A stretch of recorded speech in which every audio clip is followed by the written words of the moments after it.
Hello दोस्तों, सुविचार हिंदी कहानियाँ में आप सबका बहुत बहुत स्वागत है। आगे बढ़ने से पहले यदि आपको यह स्टोरी पसंद आए तो प्लीज़ वीडियो को लाइक करें, शेयर करें और हमारे चैनल को सब्सक्राइब करना ना भूलें। उमेश जब थका मांदा ऑफिस से घर पहुंचा तो घर में बिल्कुल अंधेरा था। उसने दरवाजे पर दस्तक दी। नौकर ने आकर दरवाज़ा खोला। उमेश ने पूछा, मैडम बाहर गई है क्या? नहीं, अंदर है। सोने के कमरे में प्रवेश करते उसने बिजली का स्विच दबाकर जला दिया। पूरे कमरे में रोशनी फैल गई। उमेश ने देखा, आशा बिस्तर पर औंधी लेटी हुई है। टाई की गांठ को ढीला करते वह बोला, अरे पूरे घर में अंधेरा करके किसका माता मना रही हो?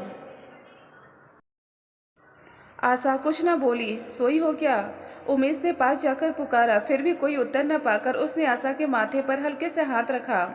आशा, मत छुओ मुझे। आप प्यार का ढोंग करते हैं। आपको मुझसे जरा भी प्यार नहीं। ओह, उमेश मुस्कुराया। अरे यह बात है, मैंने तो सोचा कि आशा मर गई। अगर ऐसा होता तो आपके लिए अच्छा होता। आशा रो रही थी। अरे तुम तो रो रही हो। मैं पूछता हूँ, तुम्हें यह प्रमाण पत्र किसने दे दिया कि मैं तुम्हें प्यार नहीं करता? आशा तेवर चढ़ा के बोली, प्रमाण पत्र की क्या आवश्यकता है? मैं इतनी नासमझ तो नहीं, मुझे सब पता है।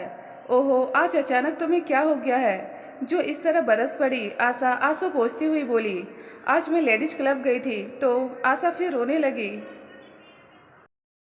उमेश ने पूछा, तो क्लब में सब महिलाएं बता रही थी कि उनके पति को उनसे कितना प्रेम है और मैं। आशा फिर सिसकने लगी थी। उमेश बड़ा परेशान था। आखिर लेडीज क्लब के साथ पति के प्यार का क्या संबंध है? उमेश को कुछ समझ नहीं आ रहा था।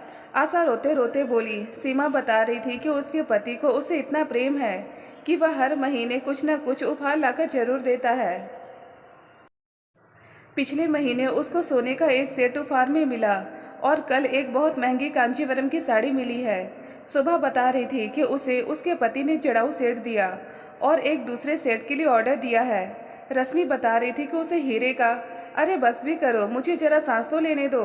हाँ हाँ, ये सब बातें आपको क्यों भाएंगी? आपको क्या मालूम मैं अपने दिल पर पत्थर रखे कैसे मुँह छिपाए बैठी थी। मुझे तो आपने कभी कुछ नहीं दिया। आशा जोर जोर से रोने लगी। अरे आशा, तुम तो सचमुच बच्चों जैसी बातें करती हो। भला प्यार की नाप तोल सोने और हीरे से की जाती है?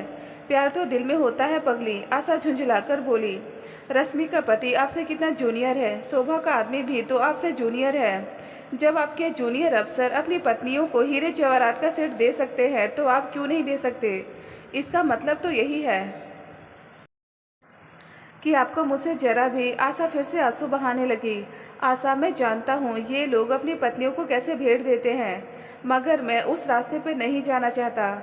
आशा, तुम यह सोचो, हमें जो तनख्वाह मिलती है उसमें से घर का किराया देकर, नौकर चाकर रखकर, अच्छी तरह खा पी कर इस महंगाई के दिनों में कितने रुपए बचते हैं? जो थोड़ा बहुत बचता है उससे हर महीने महंगी महंगी चीज़ें खरीद कर लाना असंभव है। उमेश समझाने की कोशिश कर रहा था। मुझे किसी भी तरह वह हीरे का सेट चाहिए। आशा चिल्लाती हुई बोली, असंभव। उमेश रुक रुक कर बोला, मैं सच्चाई के रास्ते पे चलता हूँ। मुझे गलत रास्ते पसंद नहीं। रिश्वत लेना मैं गलत समझता हूँ। अगर वे गलत तरीके से रुपए कमाते हैं तो कमाने दो, मगर मैं अपने रास्ते से नहीं हटूंगा।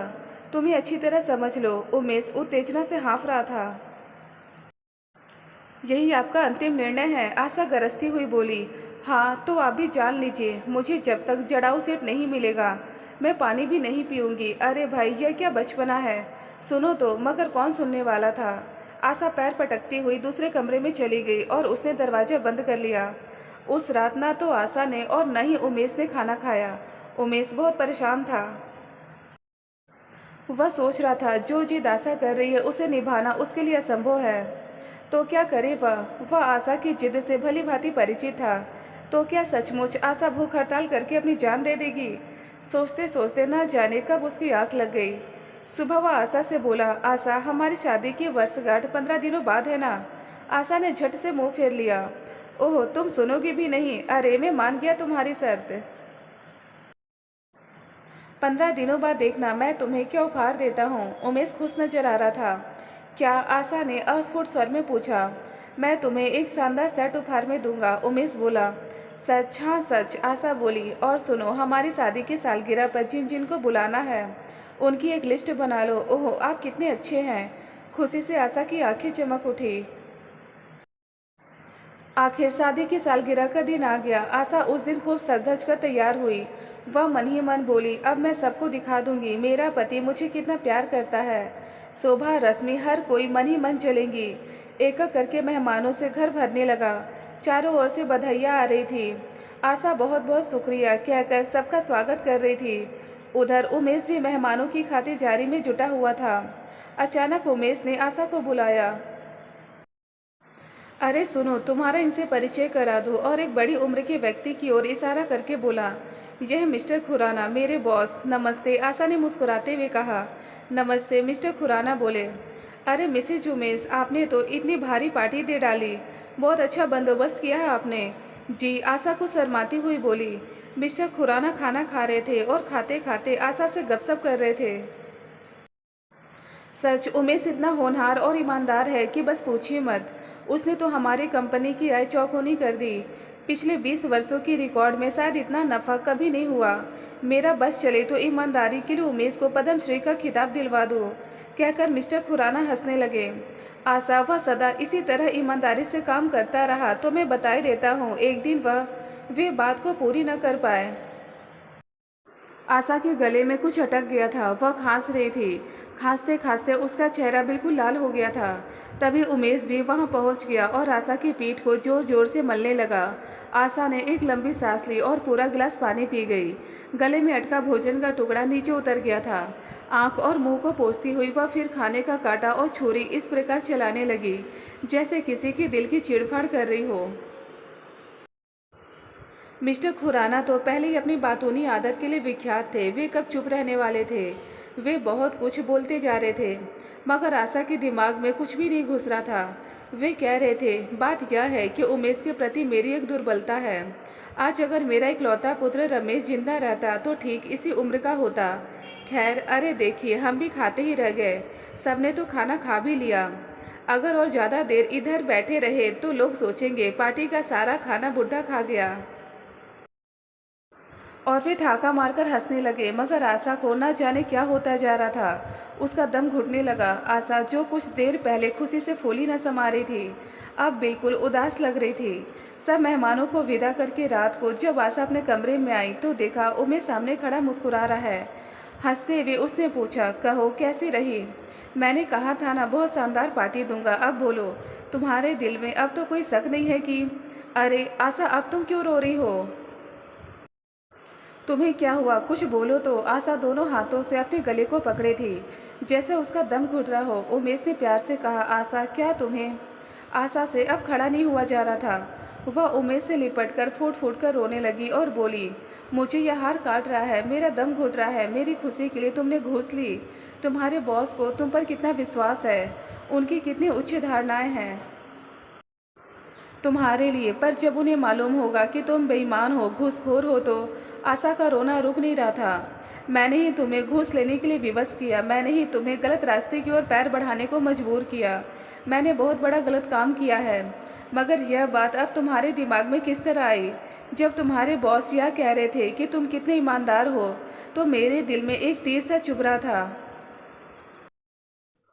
मगर आशा, तुम्हें किसने कहा कि मैंने यह पार्टी घूस के पैसों से दी?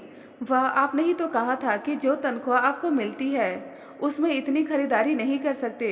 रश्मि बता रही थी कि उसने भी बिल्कुल ऐसा ही सेट 2 लाख रुपए में लिया था, और ऊपर से इतनी शानदार पार्टी। यह सब घूस के पैसे के बिना असंभव है। मुझे ये गहने काटे जा रहे हैं। मुझे नहीं चाहिए, मुझे नहीं चाहिए। उमेश आशा की बात सुनकर ठहाका मारकर हंसने लगा। पागल, मैं यूं दूसरी औरतों की बातों में नहीं आने वाला।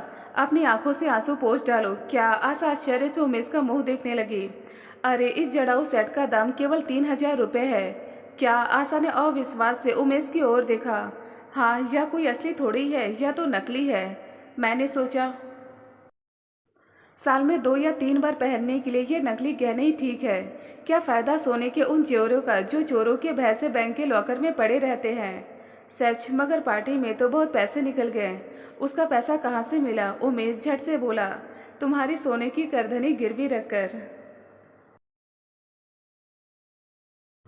दोस्तों, मैं उम्मीद करती हूँ कि आपको हमारी आज की कहानी भी पसंद आई होगी और इसी तरह की शिक्षाप्रद और पारिवारिक कहानियाँ सुनने और देखने के लिए हमारे वीडियो को लाइक कर दीजिए और चैनल को सब्सक्राइब करके और सामने के बेल आइकन को प्रेस कर ऑल पर सेट कर दें, जिससे आने वाली अगली वीडियो की नोटिफिकेशन आप तक पहुंच सके।